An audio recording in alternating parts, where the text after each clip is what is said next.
E o Conexão de hoje vai falar de um assunto que está muito em alta, que é a diminuição do exagero e o retorno para um rejuvenescimento mais natural. E para explicar tudo isso, eu convidei a renomada dermatologista, doutora Denise Barcelos. Prazer meu estar aqui com você. A gente tem visto artigos médicos e consensos que o padrão de beleza, de rejuvenescimento, no caso, está muito ligado à qualidade da pele, o skin quality. Explica isso pra gente, Denise. O estudo mais recente que foi publicado foi de um consenso onde reuniu dermatologistas do mundo inteiro, onde eles definiram que a percepção da juventude, no que diz respeito à pele, está muito ligado à qualidade da pele, né? E não a traços simétricos, ou enfim, ao que a gente está acostumado a ver no padrão de beleza. Então, eles definiram 4 parâmetros para serem trabalhados, serem tratados, e que esses 4 parâmetros é que refletem, na verdade, essa percepção de que a pele está jovem, de que a pele está bonita. Esses parâmetros são o glow da pele, que é o viço, a firmeza, que é o tratamento da flacidez, a uniformização das manchas, né, da pigmentação, e a uniformização da textura, que aí inclui também tratamento dos poros. Então, quando você trata no seu paciente, quando o seu alvo são esses 4 parâmetros, você consegue dar uma melhora da qualidade da pele para o paciente. E mesmo isso sendo definido, né, em consenso, as pessoas não têm muita noção disso. O que a gente vê na mídia hoje, que define o padrão de beleza, é que o que aparenta, né, a juventude, o que reflete juventude, são os traços simetricamente perfeitos, o nariz muito afilado, as maçãs muito salientes. As pessoas não veem dessa forma como a percepção de juventude como melhora da qualidade da pele. E aí você falando da qualidade da pele, que entra a firmeza da pele, né, que é um dos parâmetros, a gente pensa logo em colágeno, né? A partir de que idade, Denise, a gente começa a produzir menos essa proteína no nosso corpo? A partir dos 30 anos, a gente vai tendo uma perda progressiva na nossa produção de colágeno. Só que a gente tem 2 idades. A gente tem uma idade cronológica, que é o tempo que a gente habita a Terra, e a gente tem a idade biológica, é como a gente cuidou, né, do nosso corpo, da nossa saúde, nesse tempo que a gente habita a Terra. E isso é importante a gente entender e diferenciar, porque a gente tem mecanismos compensatórios limitados. Perfeito. Então, se a gente até os 40 anos tomou muito sol, fumou muito, se estressou muito, dormiu mal, a gente vai realmente provocar uma exaustão desses mecanismos compensatórios e com certeza você vai estar muito mais envelhecida, né, do que uma pessoa que usou esses 40 anos de uma forma diferente. Então, a avaliação com relação à idade precisa ser também olhada por esse aspecto, né? Não só a idade cronológica que define a sua aparência. Denise, você está falando então da questão da perda da produção do colágeno. E qual ou quais os tratamentos são indicados, quais os melhores tratamentos para a gente poder fazer essa produção de colágeno, ativar isso de novo no nosso corpo? Sempre que a gente fala em produzir colágeno, a gente tem que entender a fisiologia do envelhecimento para a gente saber qual é o alvo que a gente vai tratar. E sem dúvida nenhuma é o fibroblasto. O fibroblasto, ele é a célula que produz as fibras de colágeno, as fibras de elastina, as proteoglicanas, glicosaminoglicanas, e essas estruturas todas vão formar a matriz extracelular, que é o que sustenta a pele. Então, o alvo vai ser sempre o fibroblasto para que ele produza ou para que ele, né, continue sendo estimulado para que essa densidade da pele, que é a matriz, ela não diminua. Dentro desses tratamentos, né, que você está falando, para bioestimular a produção desse colágeno, entra os lasers, entra os injetáveis?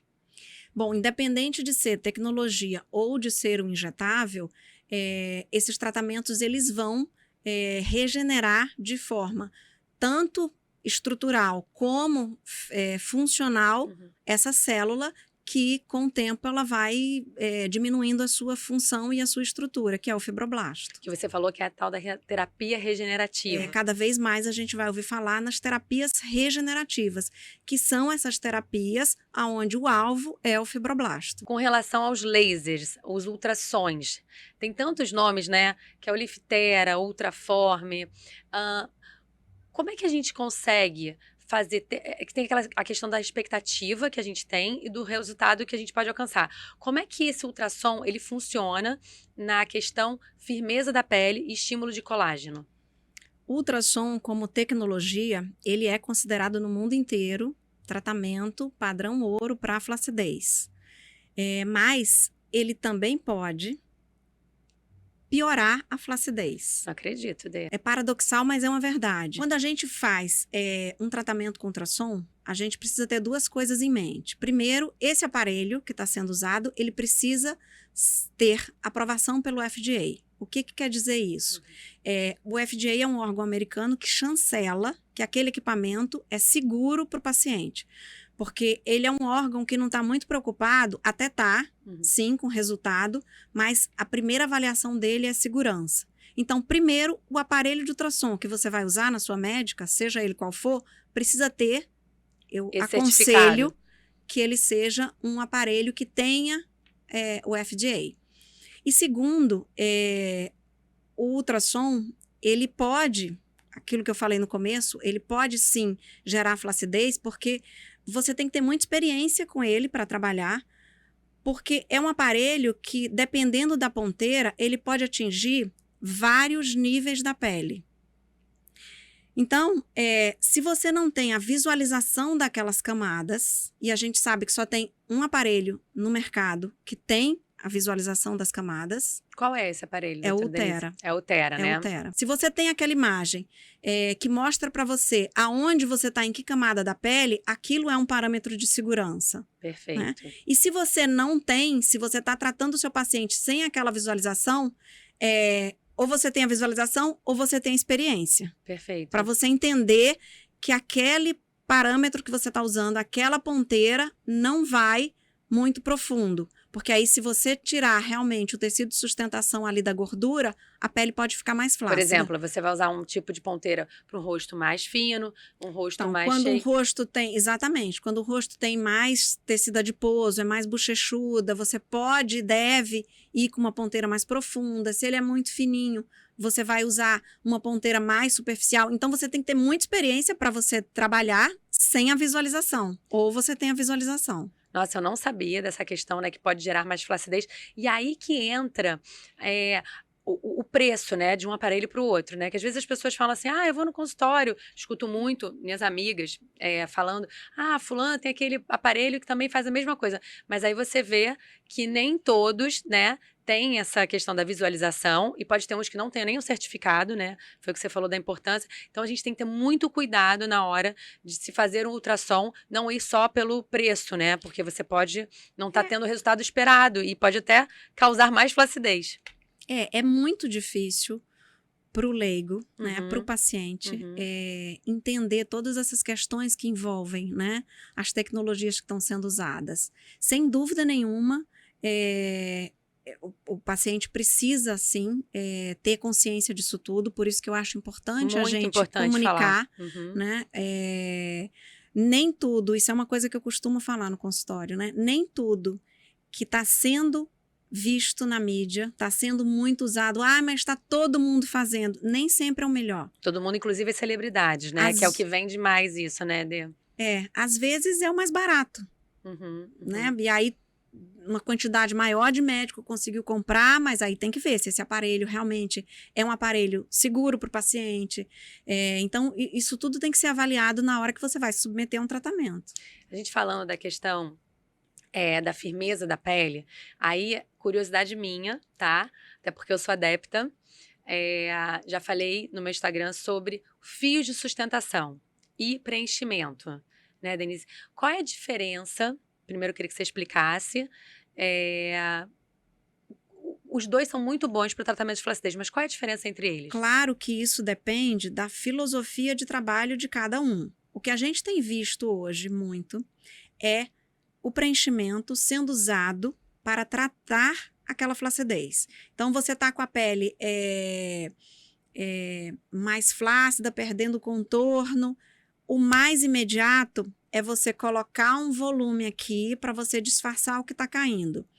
E o ser humano, ele é imediatista.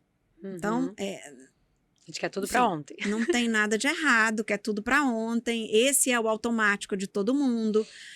Mas o que acontece é que a única coisa que o médico pode dar de imediato para o paciente é realmente o preenchimento.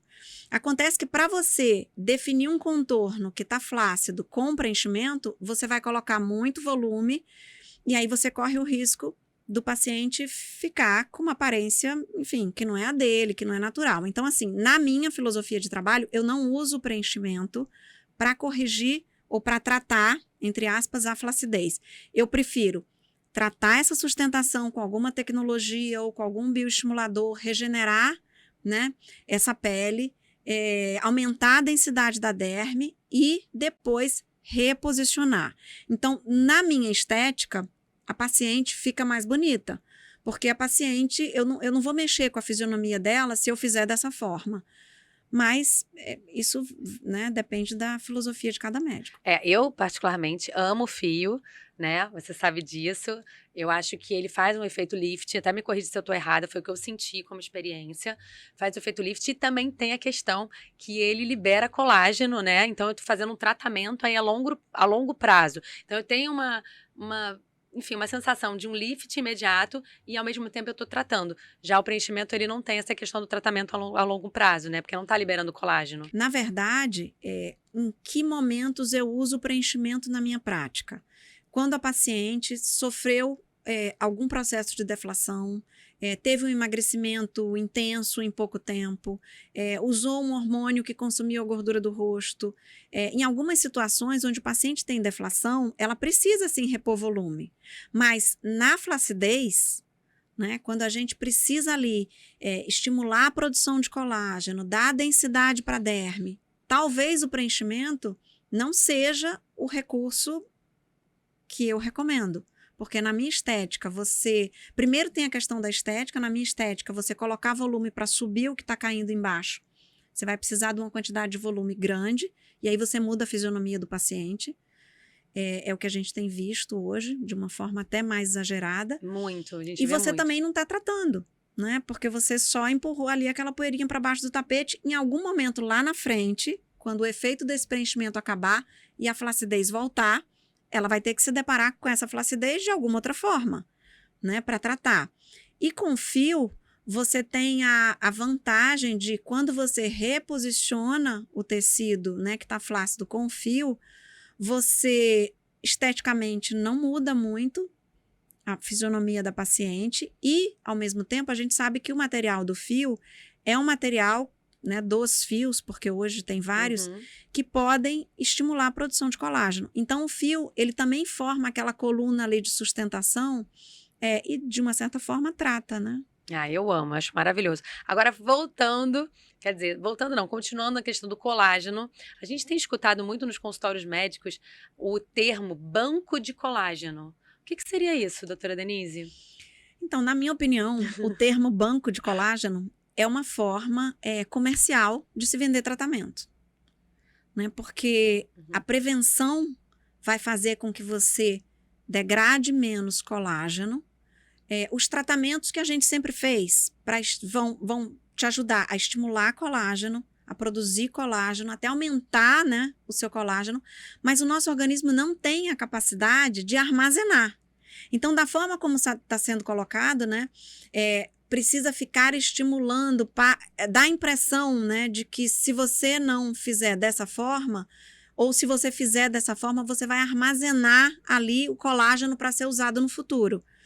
Então, não existe um jeito de se reservar colágeno, é isso? É isso.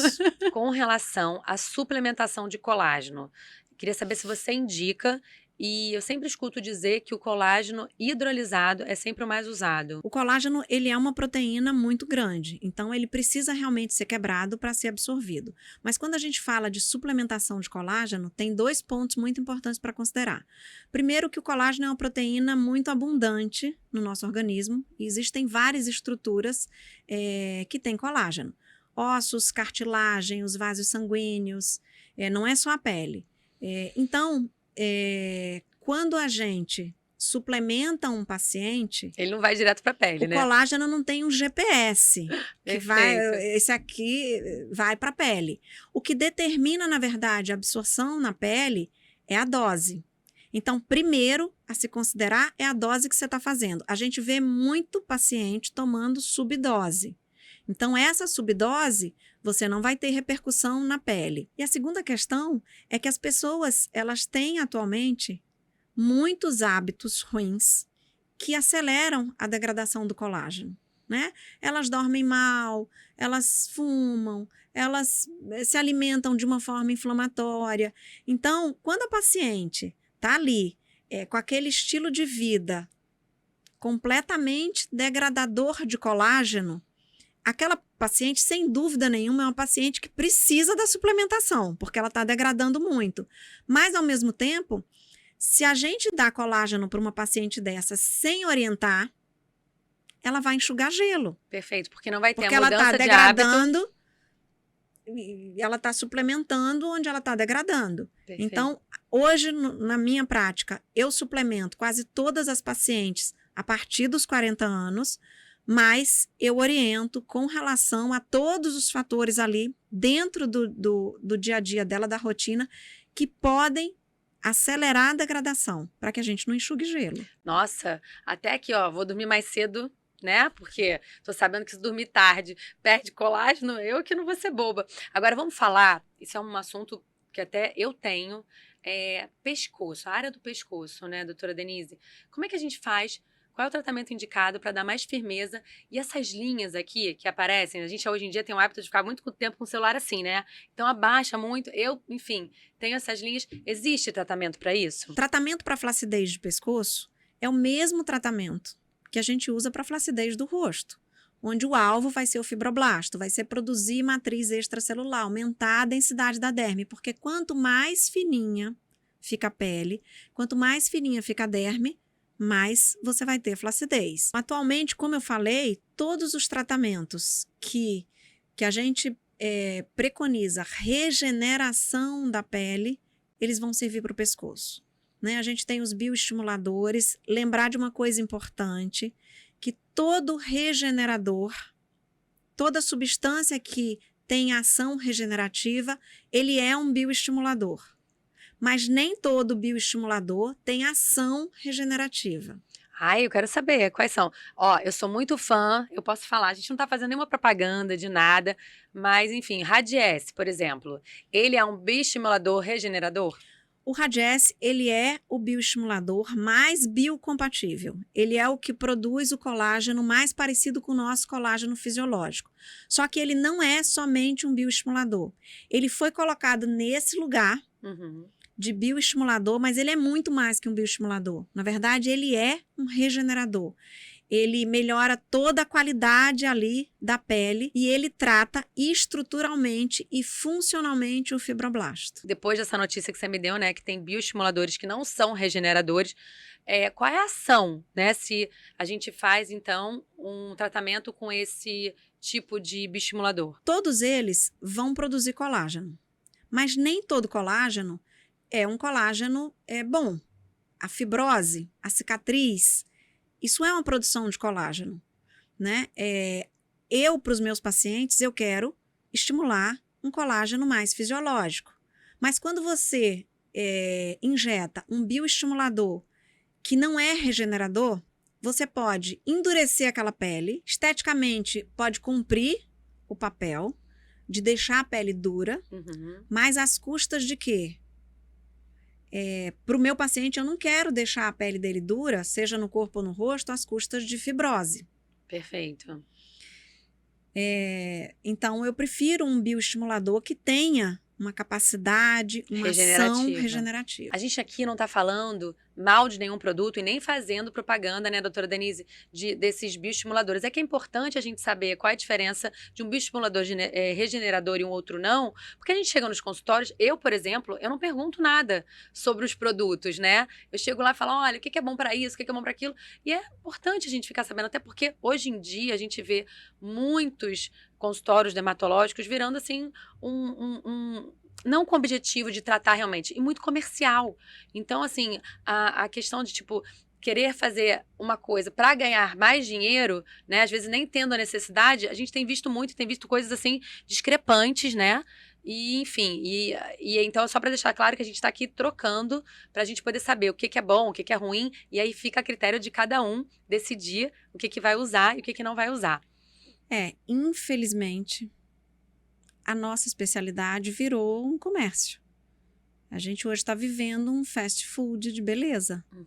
Então, o médico acaba que não quer dedicar esse tempo para explicar para o paciente, né, as razões do uso de determinada tecnologia ou de determinado produto. E eu acho que isso é muito importante. E aí o que acontece? Os pacientes vão pelo preço, esse produto aqui vai me dar o resultado e é mais barato. E às vezes não tem a ação que um outro que custa um pouco mais caro, por isso que é importante a gente saber, né, do que a gente está pagando, né? Que vai fazer um efeito muito melhor e muito maior, né, no resultado que a gente espera. Agora, um assunto que todo mundo pergunta, toxina botulínica, né? Ninguém quer ter rugas, eu principalmente, ainda mais que trabalho com televisão, não quero. E aí a gente recorre ao famoso Botox. Por que, doutora Denise, que em algumas pessoas existe uma resistência maior e às vezes o produto nem pega? Quando a gente fala de toxina botulínica, existem as toxinas botulínicas que induzem a uma imunogenicidade, ou seja, com a aplicação gradativa delas, a gente vai produzindo anticorpos. Existe, ou melhor falando, a toxina purificada, que é a toxina que não tem carga proteica, que é a toxina que não estimula o seu organismo a produzir anticorpo, que é a toxina alemã. As outras toxinas, elas não são purificadas. Então, quando o nosso organismo ele vai recebendo doses que são quase que vacinais, né? Porque a toxina em dose baixinha vai te vacinando, você pode desenvolver uma resistência com o passar dos anos e não responder mais. Esse é um ponto. O segundo ponto que as pessoas acham que o efeito dura pouco é a dose que está sendo aplicada. Continuando a falar dos parâmetros, dos principais parâmetros para um rejuvenescimento mais natural da pele, a gente vai falar sobre agora uniformização, que está voltado em relação às manchas, né? Eu, por exemplo, tive melasma. E várias amigas minhas também relataram para mim, né, doutora Denise, que já fizeram vários procedimentos e tiveram efeito rebote, que isso pode acontecer. E no meu caso, eu tive, assim, um resultado muito positivo. Eu fiz o tratamento em um mês, gente, em um mês. Eu até mostrei um vídeo aqui no meu Instagram. Eu tinha uma mancha no nariz, na testa e aqui. Em um mês saiu e eu continuo seguindo alguns protocolos da doutora Denise e nunca... Assim, porque não tem cura o melasma, mas não apareceram mais as minhas manchas. Lógico que eu sigo os cuidados da doutora Denise. Explica qual é esse tratamento milagroso. É importante a gente colocar dessa forma, o melasma não tem cura, porque essa é a verdade. Mas atualmente as pessoas estão começando a entender o que a gente já faz há muito tempo, que é tratar o melasma sem irritar a pele. Então, esse é o sucesso seu e das minhas pacientes que fizeram o meu protocolo e que tem essa percepção de como se o melasma tivesse curado, porque ele não volta. Não descamei nada, né? A gente sabe que o melasma não é uma doença só do melanócito, ele é uma doença que envolve outras células, fibroblasto, senescência de fibroblasto, vasos sanguíneos, queratinócitos. Então, todos esses tratamentos que irritam muito a pele, que desestabilizam, enfraquecem a membrana de proteção, que desequilibram o microbioma, eles precisam ser revistos. O que você chama de qual é o segredo do seu protocolo é a forma de abordar o paciente. É a forma com que eu vou colocar ali aquela rotina de cuidados para ele e que não se limita só a tirar a mancha e fazer o uso do protetor solar. é um contexto muito maior, você sabe disso, porque é o protocolo que você segue. E eu queria só fazer uma ressalva aqui, que você depois já falou assim, olha, pode ter vida normal. Como assim? Né? Todo mundo fala, não, pega sol, não vai à praia. Né? Nos outros consultórios, dermatologista não pode fazer isso, não pode fazer aquilo. E realmente, eu continuei mantendo a minha vida na rotina do sol, com cuidado, protetor solar, isso que eu quero falar com você agora sobre protetores solares, né? Quais são os mais indicados? A gente não vai fazer propaganda de produtos aqui. Quem quiser saber depois, manda uma mensagem que a gente responde. Mas aquela coisa de ficar retocando, né, protetor solar, que às vezes é chato. E a gente sabe que hoje em dia a gente tá aqui no estúdio, tá com protetor solar. Tá na praia, protetor solar, óbvio. Na rua, enfim. Até no computador à noite a gente tem que usar protetor solar. Doutora Denise, assim, como é que a gente escolhe o melhor protetor solar? Esse assunto de proteção solar é um assunto extenso, mas as pessoas, elas têm o hábito de procurar muito somente o fator de proteção solar. Quanto mais alto, mais esse protetor vai me proteger. Isso é verdade? E não é exatamente assim. Uhum. Primeiro a gente tem os filtros químicos e os filtros físicos. A gente sabe que para o melasma, o ideal é que o protetor seja físico. Qual é a diferença de um físico para um químico? Os químicos, eles são absorvidos pela pele. Por isso que você tem que aplicar 40 minutos antes de ir para o sol, porque é o tempo que leva para eles serem absorvidos e para eles garantirem a proteção. Os protetores químicos, eles estão mais relacionados ao tempo. Então, a cada 2 horas, a cada 3 horas, você precisa reaplicar.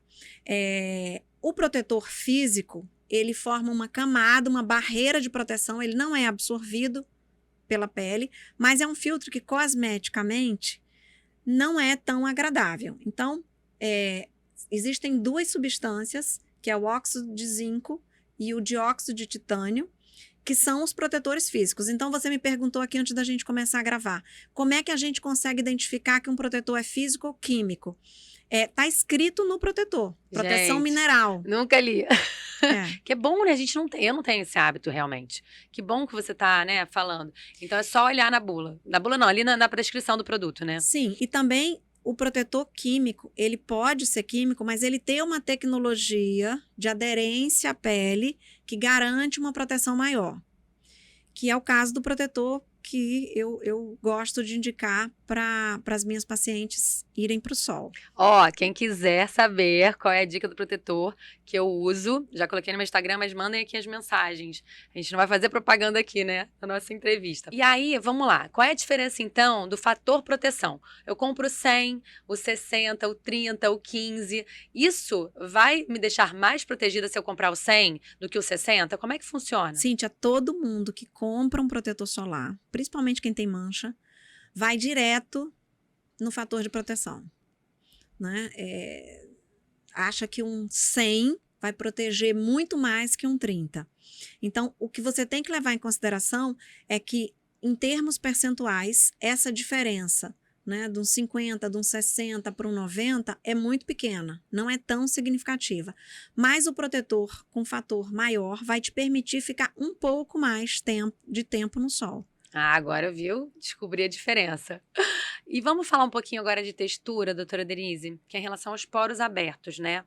Qual é o tratamento indicado para quem tem poros abertos? Existe uma maneira de nunca mais ter o poro aberto ou não? Eu vou sempre conviver com isso, mas eu consigo tratar? Bom, o poro é uma estrutura que é a saída da glândula sebácea. Então, você tem 2 situações onde você tem poro aberto. Ou você nasceu com a sua glândula sebácea hiperfuncionante, e aí, claro, nesses casos você vai ter um poro mais dilatado. Então, a primeira condição é genética, e a segunda condição, você pode não ter durante a sua vida um poro muito dilatado, mas no envelhecimento ele se dilata. Porque a gente sabe que hoje a parede ali da glândula sebácea, ela também é revestida por colágeno. E aí, quando você vai ficando mais flácido, esses poros, eles vão dilatando porque a glândula vai abrindo. E qual o tratamento que a gente usa para fechar os poros? Então, quando o poro ele é mais dilatado geneticamente, é aquele paciente que tem uma glândula sebácea que funciona, né, de uma forma mais exagerada, são aqueles pacientes que podem ter acne na sua adolescência ou até mesmo na idade adulta. Então, existe tratamento clínico, né, com medicamento, para diminuir essa hiperfunção da glândula, e esses tratamentos, eles podem sim fechar os poros, né, diminuir ali bastante o diâmetro do poro. E para o poro que está dilatado por um processo de envelhecimento, todo e qualquer tratamento que você fizer para tratar a flacidez vai melhorar o tamanho do poro. Com relação ao glow, né? Que é aquele famoso viço da pele, que dá aquela aparência de pele mais bonita, mais jovem. Existe, fora dos tratamentos da clínica que a gente faz, alguma dica que a gente possa fazer em casa para se ter esse viço? O glow e o viço que todo mundo quer na pele exatamente vem da conexão ali com aqueles pilares de saúde, né? Porque não adianta você querer ter glow na pele se você não tem saúde interna. Perfeito. Né? Se você não se alimenta bem, se você não dorme bem, a pele fica opaca. Vai ficar. Você não vai ter brilho.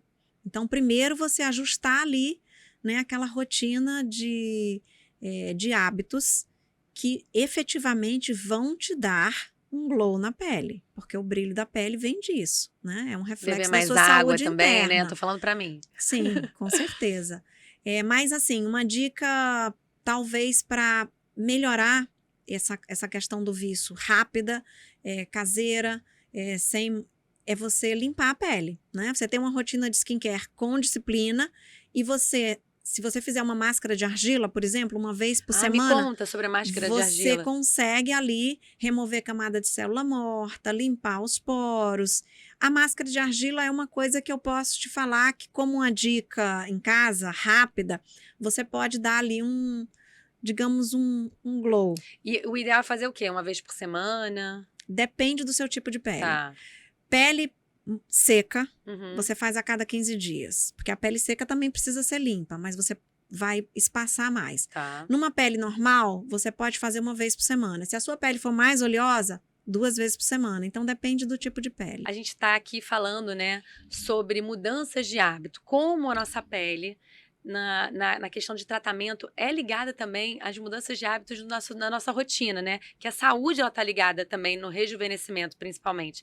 E aí você dá dicas do que a gente pode fazer de práticas matinais, que eu achei super interessante, que eu vi no seu Instagram, que ajudam a gente a combater o envelhecimento, num todo cuidando da nossa saúde também. Queria que você contasse pra gente, falasse aqui pro nosso público do podcast. Então, essas práticas que eu postei são as práticas matinais da Ayurveda, porque a Ayurveda é uma medicina milenar e que acredita muito no alimento, né, na forma como você tem bons hábitos, como isso tudo reflete na sua saúde interna e Na externa também. E na externa, sem dúvida nenhuma. Bom, a primeira dica que eu bato na tecla sempre dos pacientes, acordar cedo. Para acordar cedo, e de preferência no mesmo horário, você precisa ir dormir mais cedo. Porque você está, com isso, você está regulando o seu ciclo biológico e todo o seu poder regenerativo, né, do seu organismo depende desse equilíbrio. Ou seja, a gente tem menos perda de colágeno. Eu já anotei essa, que essa serve para mim. A segunda dica é o bochecho com óleo, porque o óleo tem uma ação, né, antisséptica, pode ser o óleo de coco, pode ser o óleo de gergelim. Durante a noite a gente fica com aquelas bactérias e toxinas que o nosso organismo detoxificou, elas vão para a língua. Então, quando você faz esse bochecho ali, você diminui essa flora bacteriana da boca. Terceira prática. A terceira prática é a raspagem. Depois que você bochechou o óleo com ação antisséptica, você vai raspar a língua para você remover aquela secreção esbranquiçada que ali estão as toxinas e as bactérias que foram eliminadas pelo seu organismo durante a noite. Quarta prática, a meditação. É você começar o seu dia ali intencionalmente no presente. Porque hoje existe um automático de vida, acorda correndo, escova o dente, mal toma o café. Então, assim, na hora que você medita, você tá ali presente, você sabe que durante o seu dia você vai desacelerar, você vai ficar no presente. Porque é só o que a gente tem. Perfeito. Né? Assim, o futuro não adianta a gente se preocupar, porque ninguém sabe do futuro, o passado passou, e viver no presente é uma forma da gente até regular as substâncias que são liberadas, como cortisol, enfim, e que podem também degradar o seu colágeno, né? Você ficar no presente, você diminui a sua ansiedade. Perfeito, essa dica é para mim. E agora? A sexta. A sexta prática é o exercício físico. Isso aí eu Procurar faço, fazer uma viu? atividade Ó. física pela manhã, de preferência. Eu sei que para algumas pessoas é difícil o exercício físico pela manhã, mas se você já começa o dia tendo ticado Essas 6 práticas. Olha só, eu passei no último, tá? O exercício eu faço e as outras com certeza eu vou tentar, porque eu acho que a gente tem que estar sempre em busca de melhorar a nossa qualidade de vida, né, doutora Denise? Sempre. Ai, gente, pena que o tempo tá acabando. E aí eu vou finalizar aqui. A gente adora dica, né? E a doutora Denise, como eu falei pra vocês, ela fica muito preocupada nesse todo, né? Saúde com a estética, que é muito importante. E aí, ela deu uma outra dica também de um shot maravilhoso. A gente toma pela manhã, não é isso? Que tem uma combinação aí de antioxidantes. Explica. Esse shot que você está falando é o shot que eu posto, onde eu preconizo o uso dos 5 corantes naturais, que é a espirulina, a cúrcuma, a canela, o gengibre e a pimenta. E a associação deles também é importante, porque um potencializa a ação e a absorção do outro. E o interessante é que esses corantes naturais, eles são antioxidantes de depósito celular. Eles não são antioxidantes, por exemplo, como uma vitamina C de meia-vida plasmática. Você vai tomando e eles vão ficando ali, depositados nas suas células, servindo como um reservatório para combater radical livre. Nossa, isso eu não sabia. Então agora a gente pode usar o termo banco, não é isso? Banco de antioxidante. Banco Não de de antioxidante colágeno. pode ter. De colágeno Pode ter. não existe. Ai, doutora Denise, eu amei muito. Eu espero que vocês tenham gostado.